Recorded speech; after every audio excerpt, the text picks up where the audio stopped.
You know what's funny? The one place which is supposed to make us feel the safest somehow becomes the place that scares us the most. Yes, our own brain. And it's simply because before someone else come and judge us, we simply take that situation in our own hand and judge ourselves. Few days ago, I realized our brain creates so many stories, like hundreds of stories, with zero evidence at all. And I do agree that we are incredible storyteller. But is it necessary for us to create horror stories? Like the stories which gives us anxiety, insecurities, low confidence? Hi guys, welcome back to Let Me Be a Woman. So, few days ago, I went for my first ever solo watch, and the movie was मैं वापस आऊंगा. I mean, that movie was so good. If you guys have not watched it yet, I think you guys should give it a once, like once. Imtiaz Ali has outdone himself in this one. Like the direction, narration, everything is up to the notch. Back to the story. So the plan was I'll go and watch a movie. Then there is a street side cafe, which I love the Vatavaran of. Sorry, I just love the vibe of it. It's actually famous for its chai, but for God knows what reason, God has made me lactose intolerant, so I can't have chai like a normal person because every time I have chai, within 3 business seconds, I'll have to find nearest washroom. Yeah, that's me. That's my life. So I watched the movie. I went to the cafe as usual. I ordered myself a black coffee, and the moment Bhaiya yelled, "One black coffee!" Everybody standing in that cafe looked at me like I've committed some crime or something. I mean, like, yeah, I know who orders black coffee at a chai place, but I can't undo what God has done to me.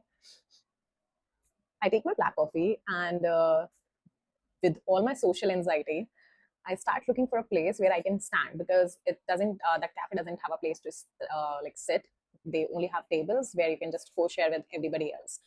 So I was like, okay, where shall I stand? Then I saw this table where two girls were standing having their random conversation. And I thought, okay, while like there's a space, I'll just go and stand there.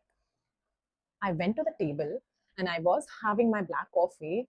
Few minutes later, there was this another table which got available, and these two girls just ran towards that table. And I was like, damn.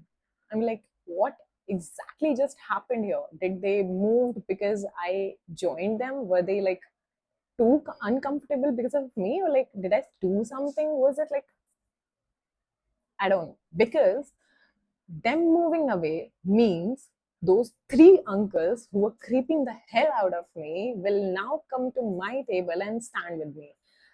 And that was the moment I was like, why, girls? Why you had to do this to me?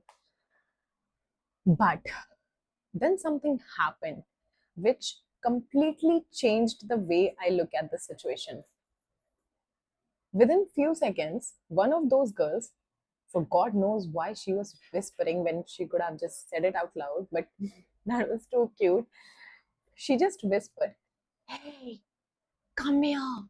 It has a fan."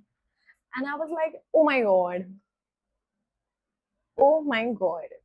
That was the reason these girls just ran toward that table. They were looking for a table with a fan. And how sweet of them to actually include me.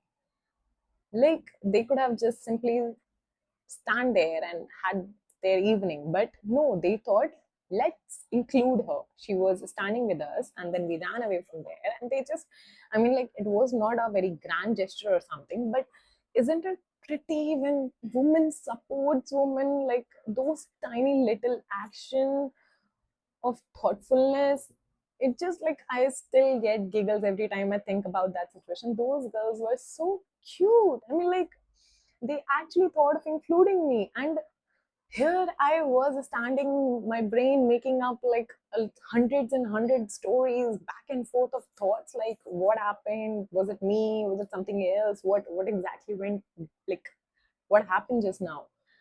Did you analyze this situation? Like our brain needs just few seconds or a minute possibly to write the entire story. Like, even if the reality had not started speaking it, our brain will just make up a story with zero evidences, a story with zero evidences.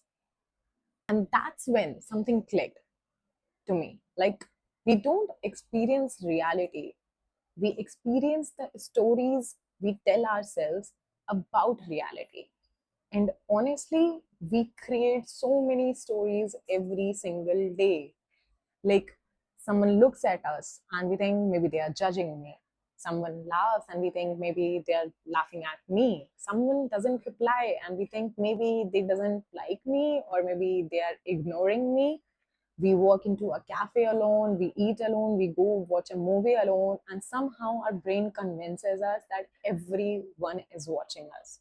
Such an incredible storyteller. The only problem is we keep writing stories where we are the problem. Most of the time, people are actually busying among their self. Like, they are maybe figuring out what to order, they are figuring out how they themselves are looking. Maybe they are overthinking about some situation which happened back at their home. Maybe they are contemplating their life decisions or having midlife crisis, for God's sake. But our brain will somehow convince us that that person might be judging us, and it doesn't give any space or spare any space for us to think about any other possibilities. Like, if somebody is not replying to your text, maybe they are busy somewhere, maybe they are not in the situation or that zone where they can have this conversation. Maybe they are having their own space. Our mind is literally the only place that completely belongs to us. And we can't control what other people think. We can't control who stays. We can't control the world. But we can question the stories we keep telling ourselves. So, if your own mind is your home, why do you need to make it such a scary place to live? Like, why not make it a beautiful garden of joy, of support, of humbleness, of